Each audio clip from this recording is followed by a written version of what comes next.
mtazamaji, mwanadada Catherine ambaye amekuwa ni mpambanaji wa haki za binadamu pamoja na mmomonyoko wa maadili katika jamii, ni kwamba nadhani utakuwa unafahamu kwamba kuna ujumbe ambao aliuweka, ambapo wadau mbalimbali wakawa wameelewa kabisa kwamba ule ujumbe ulikuwa kama vile umemlenga Wema Sepetu. Lakini kwa ujumbe huo watu hawakupendezwa kuona kwamba anauzungumzia, ameamua kuuweka bayana katika mitandao ya kijamii. Ni vyema angetafuta jinsi ya kuwasilisha kwa Wema kupitia private, yani kama vile private messages, yani direct messages DM, au labda kwa kutumia ujumbe wa simu au kumpigia na vitu vingine kama hivyo. Lakini kitendo cha kuja kuweka ujumbe huo katika mitandao ya kijamii ni jambo ambalo watu wengi sana wameona kwamba halikuwa sahihi. Sasa bidada huyo bwana amekuja kumjibu moja kati ya watu ambao alienda kucomment kuhusiana na ujumbe ambao aliutoa. Ujumbe ambao yeye alidai kwamba Wema amekuwa na ukaribu na mashoga kwa muda mrefu, amekuwa wengine akiishi nao huko zamani. Akadai kwamba pia kwamba Wema bwana, hata kwenye sherehe ya baada ya kujifungua mtoto wake wa pekee huyu ambaye amempata hivi karibuni, ambaye amemtafuta kwa muda mrefu, amealika mashoga wengi katika sherehe yake. Hiyo ni kwa mujibu ya vitu ambavyo vinasemekana huko mitandaoni kwa huyu bidada anayeitwa Catherine. Amekuja kutoa ujumbe wake kwenda kwa Wema Sepetu. Sasa baada ya hayo yote ni kwamba watu hawakupendezwa na hilo, kwani baadaye huyu bidada alisema kwamba Wema inabidi awe makini sana, kwani na yeye pia amejifungua mtoto wa kiume. Sasa hii tabia yeye kuwa karibu na mashoga kwa muda mrefu, na mpaka sasa hivi mtoto wake alivyozaliwa ameendelea kuwa karibu na mashoga, ameambiwa kwamba awe makini sana, kwani amejifungua mtoto wa kiume. Jambo hilo wadau wamelichukulia kama vile bidada huyu anasema kwamba Wema asipokuwa makini na mtoto wake atakuwa kama jinsi ambavyo yeye atakuwa kama watu ambao yeye amezungukwa nao au anapenda kuzungukwa nao mara nyingi, yani hao mashoga. So ni kitu ambacho kimewakera watu wengi, wameona kama vile haikuwa busara. Na hapa kuna mdau hapa anaitwa Manase Kasiani, amekuja amemwandikia, alicomment hapa na comment yake imejibiwa na huyu Catherine. Sasa basi huyu Manase ameandika kwamba Catherine, wataanza kuwa wakwako kwanza, akiwa anamaanisha kwamba kama yeye anamuombea Wema mtoto wake awe shoga, basi wataanza kwanza wakwake huyu Catherine kuwa mashoga.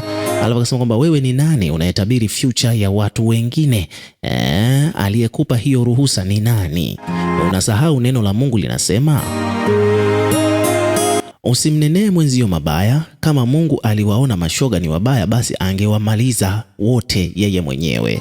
Au umesahau kwamba Yesu alifariki kwa ajili ya wenye dhambi? Kama wewe ni mwema na uzao wako, basi toka hapa duniani ukaishi mbinguni, maana ndiko waliko watakatifu shwaini. Huyu Catherine akaja akajibu huo ujumbe wa Manase, akamtagi hapo Manase akaandika kwamba kwanza, kabla hujaja kucomment kwenye peji yangu Manase, ungeacha ushoga.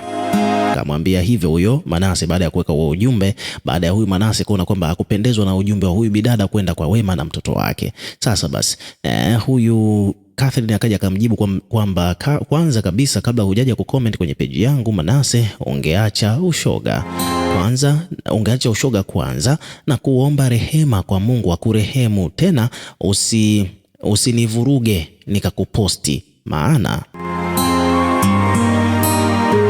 ameandika hivyo huyo mwanadada Catherine huko mitandaoni, baada ya moja kati ya watu ambao wameenda kumwambia kwamba alichokifanya sio sahihi. Ameamua kumjibu huyu Manase.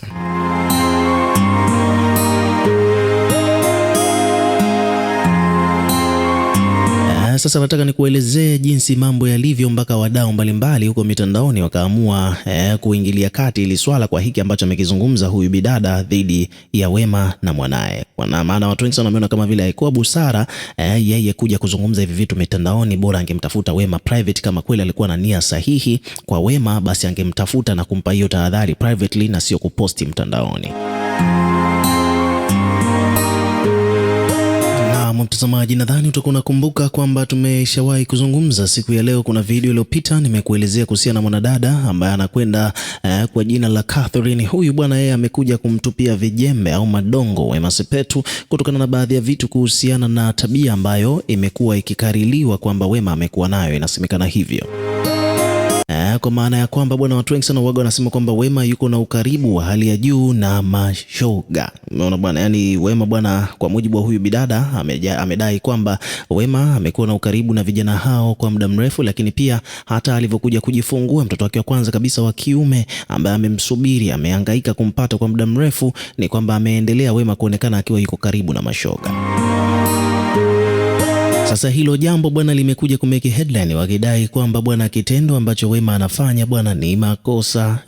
Kwa mujibu wa huyu bidada Catherine, amedai kwamba Wema bwana anachofanya si sahihi, kwa sababu hata siku ya dua, ile siku ya kumtoa mwanae nje, aliwaalika mashoga wengi walikuwa katika hiyo shughuli.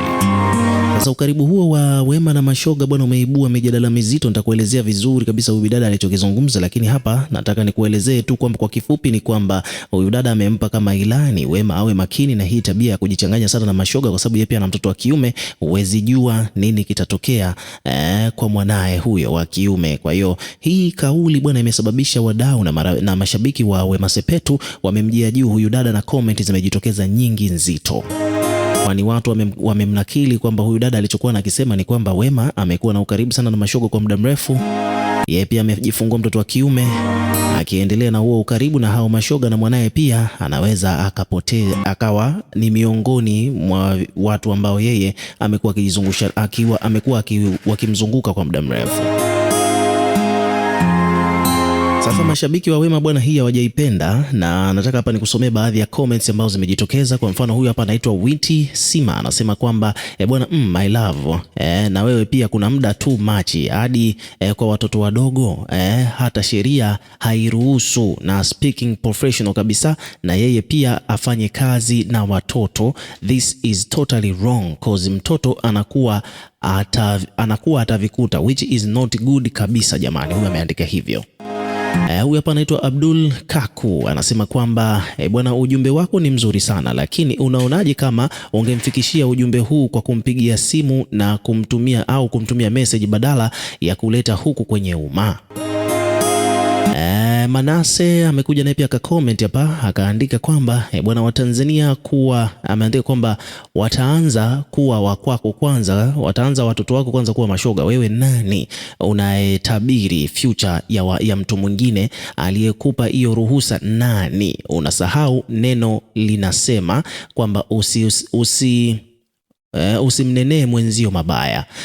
Kama Mungu alivyoona mashoga ni wabaya, basi angewamaliza wote yeye. Au unasahau kwamba Yesu alifariki kwa ajili ya wenye dhambi? Kama wewe ni mwema na uzao wako toka duniani ukaishi mbinguni, maana ndiko walipo watakatifu shwaini.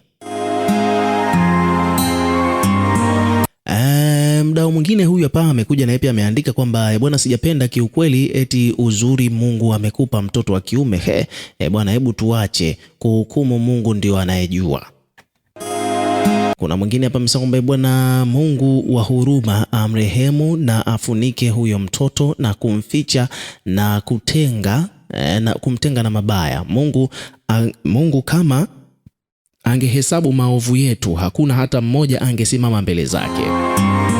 Mwingine huyu hapa amekuja kuweka maoni hapa, ameandika kwamba bwana, tumshauri kwa upendo katika kujifunza vitu kiroho, ili kujua mbinu za dunia, ili awe na umakini kwa kulinda vizazi kupitia ukoo wake na kupunguza changamoto. Kuna mwingine hapa amekuja ameandika kwamba wewe Catherine, hebu punguza kuwa Mungu mtu, na usijisahau kuwa wewe ni binadamu kama sisi ambao hatujakamilika. Kuna mtu mwingine hapa amesema kwamba bwana, uzuri Mungu wetu anasamehe. Mwingine anasema kwamba ujumbe wako ni mzuri, lakini kama umuombei mtoto mabaya, huo ujumbe ungefikisha direct na sio hapa mitandaoni. Kwa kuna watu wameona kwamba vitu alivyozungumza huyu dada vinaweza vikawa ni vizuri, lakini hakukuwa na haja yeye kuja kuandika mtandaoni, angemtafuta directly, angemtumia hata DM.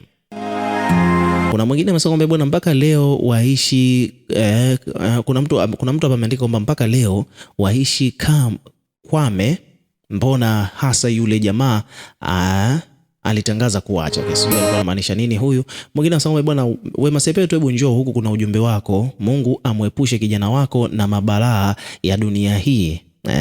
akuwe katika misingi bora. Kwa hiyo hapa kuna watu wameona kwamba huyu bidada alichokifanya hakikuwa sahihi kwa jinsi ambavyo amekuja kuweka hiyo mada mtandaoni. Ni kama vile anamwombea mtoto wa Wema mabaya. Na bwana mtazamaji wa Trend TV, hapa bwana kuna vitu vipya tena vimetokea huko mtandaoni. Kuna huyu bidada bwana ambaye anafahamika kwa jina la Catherine. Bwana huyu Catherine bwana ni mmoja kati ya wazungumzaji kuhusiana na haki za binadamu. Sana sana huaga anazungumza kwenye mitandao ya kijamii kuhusiana na hayo mambo, mmomonyoko wa maadili na vitu vingine kama hivyo. Sasa basi huyu bidada bwana this time around ameamua kujitokeza na kulizungumzia suala zima la hili ni swala la msanii amezungumzia kuna mdada msanii ambaye amepata mtoto ambaye amekuwa akimtafuta kwa muda mrefu, jambo ambalo limepelekea watu kuhisi kwamba hapa bwana alikuwa anamzungumzia mwanadada Wema Sepetu, kwa sababu msanii ambaye alikuwa anatafuta mtoto kwa muda mrefu alafu amempata this time around ni Wema.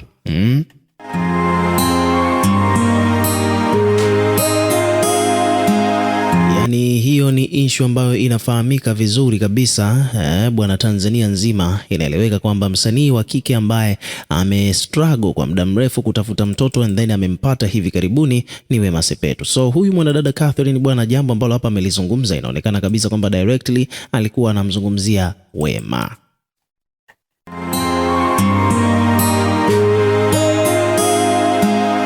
Sasa nataka nikusomee hapa ujumbe wa mwanadada huyu Catherine aliyokuja kuuandika.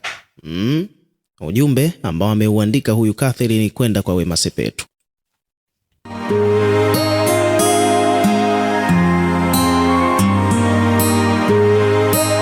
Catherine ameandika kwamba dada msanii, ni kweli Mungu amekupa hitaji la moyo wako la kupata mtoto. Ulikuwa unatamani kumpata kwa miaka mingi, kwa muda mrefu. Umesapoti sana mashoga, tena mpaka wakati mwingine waliishi nyumbani kwako.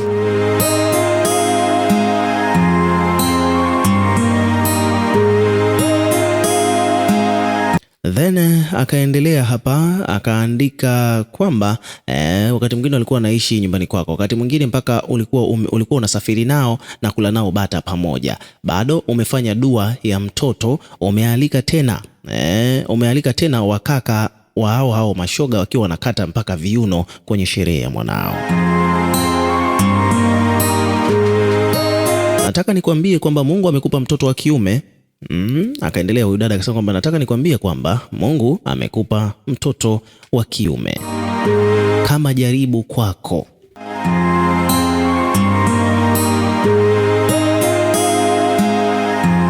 Maana imeandikwa kwamba apandacho mtu ndicho atakachokivuna. Sina maana ya kumwombea mtoto wako mabaya, ila tambua kwamba Mungu amekupa jaribu. Ushauri wangu ni kwamba omba maombi ya toba na rehema, kisha achana kabisa na maisha ya urafiki na mashoga, maana usiposikia Mungu anaweza kuruhusu upate bahasha yako kupitia uzao wako, ili uelewe namna inavyouma.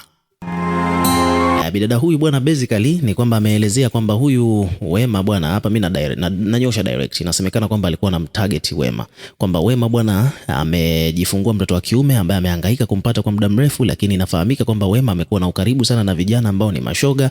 Sasa basi kama yeye amepata mtoto wa kiume na hapo awali alikuwa anazunguka nao, anakula nao bata, mashoga wengine walikuwa wanaishi nyumbani kwake. Sasa hiki ambacho kimetokea ni kwamba kama amepata mtoto wa kiume, huenda Mungu anataka huyu Wema abadilike, yani aombe toba, aombe rehema kwa Mwenyezi Mungu, mwanaye asije akawa ni miongoni mwa wale watu ambao yeye ana roll nao. Kwa hiyo bidada huyu bwana amekuja kunyoosha maelezo hayo kwenda kwa Wema kwa kile ambacho amekiona. Maana hivi karibuni tumeona Wema amefanya dua siku ya jana, ambapo katika hiyo dua bwana, ukitazama tu kwa haraka haraka unaweza kaelewa kabisa kwamba kulikuwemo na watu wengi sana wa upinde. Na mtazamaji, nadhani habari ya Wema Sepetu bwana, bila shaka itakuwa imekugusa, imekufikia na unaelewa kabisa nini ambacho kinaendelea kwa sasa kumhusu mwanadada Wema Sepetu. Tunaweza kusema kwamba Wema bwana amewaliza, amegusa mioyo